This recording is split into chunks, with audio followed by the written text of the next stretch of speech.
காலையில தொட்டிடுவேன் நம்மள கிட்டே சேர்க்க விட ராம்தாஸ் அதுக்கு மேல. அதனால பரவாயில்ல, கடைசியில எப்படியோ சுத்தி வந்து நமக்கு ரங்கராஜ் சார் படத்தில் நடிக்கிறது ஒரு வாய்ப்பு கிடைச்சிருக்கு. ரொம்ப சந்தோஷமா இருக்கு. ரொம்ப தேங்க்யூ சார். அது ஏன்னா வாழ்க்கையில் நடக்காத ஒரு விஷயம் இல்லையா.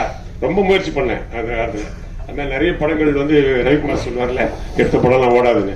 அது மாதிரி எனக்கு எல்லா படமும் ஓடாது. எந்த படத்துக்கும் பூஜையில் நின்றுடும் பாதியிலேயே. அது கூட பரவாயில்ல. பெரிய குடும்பம் ஒரு படம் வசனம் எழுதுனேன், ஜோக்கு சொல்றேன் நான். அந்த படம் டைரக்ட் பண்ண சொன்னாங்க ப்ரொடியூசர் வந்து, ஜெமினி கலர் ஃபிலிம் லேபரேட்டரி. நம்ம பண்ண மாட்டேன்னு சொல்லிட்டேன். ரவிக்குமார் கேட்டார், என்னடா போயிட்டுக்கடா, நீ டைரக்டரா தானே வந்த, அப்படியே பண்ண மாட்டேன்னு சொல்றேன். இல்லை சார், என் படம்லாம் ஃபைனான்ஸ் நின்று போச்சு. ஒரு படம் சென்சார் ஆகி பாண்டியராஜ் படத்தையும் நிறுத்திட்டாரு. 3 நாள் பூஜை நின்று போச்சு. அதனால நான் பண்ண மாட்டேன்.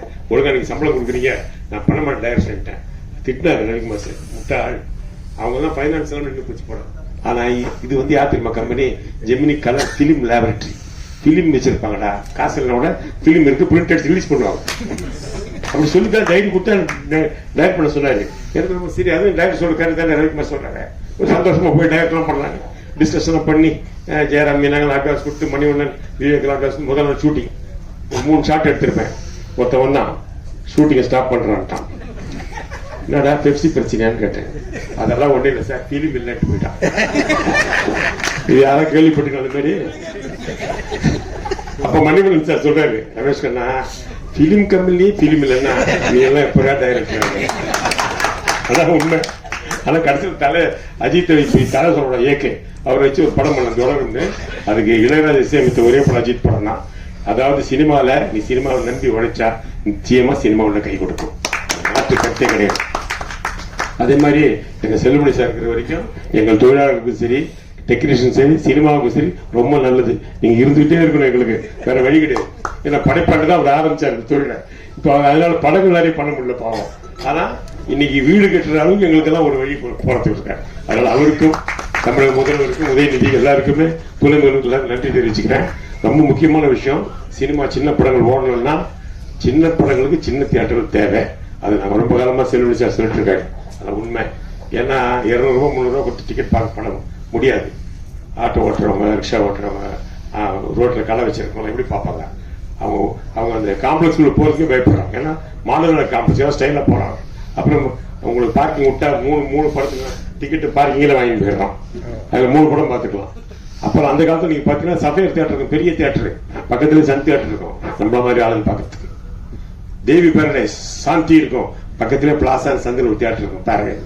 இந்த பக்கம் பெருசா கேசினோ இருக்கும், பக்கத்துல கெய்டின்னு ஒரு தியேட்டர் இருக்கும். எல்லா இடத்துலயும் எல்லா தரப்பு மக்களுக்கு அப்ப தியேட்டர் இருந்துச்சு. இப்ப அது இல்ல. உண்மைதான், எங்க போனாலும் அந்த மாதிரி இருக்கும்.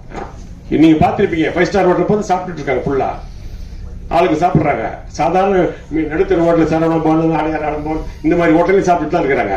ரோடு கட்டிலையும் சாப்பிட்டு தான் இருக்காங்க ஜனங்க. அப்ப ரோடு கட்டில பாக்குற எங்களை மாதிரி ஜனங்களுக்கு நீங்க தியேட்டர் ஓபன் பண்ணணும். அப்பதான் சின்ன படம் வளரும். வேற்று கருத்தே கிடையாது. ஏன்னா 50 ரூபாய் டிக்கெட் போட்டு ஜிம்ம ஜாலியா படம் பார்க்க தான் விரும்புறான். அவனுக்கு வசதி இல்லை, அதனால படம் பார்க்கல. அதனால சின்ன படங்கள் வரல. சின்ன படங்கள் வந்தாதான் வித்தியாசமான கதைகள் வரும், வித்தியாசமான இயக்குநர்கள் வருவாங்க, வித்தியாசமான நடிகர்கள் வருவாங்க. அதனால அதற்கான வழியை பெப்சி தலைவர் தான் அரசாங்கத்திட்ட சொல்லி அதுக்கு வழி வந்தோடனே உங்களுக்கு ஒரு பெரிய சுந்தர் சார் சொல்லணும். அருமையான இசையமைப்பாளர், என் பையன் நல்லா வச்சு மியூசிக் பண்றப்ப ஆசைப்பட்டாரு. அதே மாதிரி அரியமதி எங்க வருது, அந்த காதல் மதி அற்புதமான பாடல் பழகையா. நான் அப்புறம் எங்க அந்த கவிஞரு டிக்கரசவின் தூரியை தேடிந்தார் அப்படின்னு அற்புதமா எழுதியிருந்தீங்க.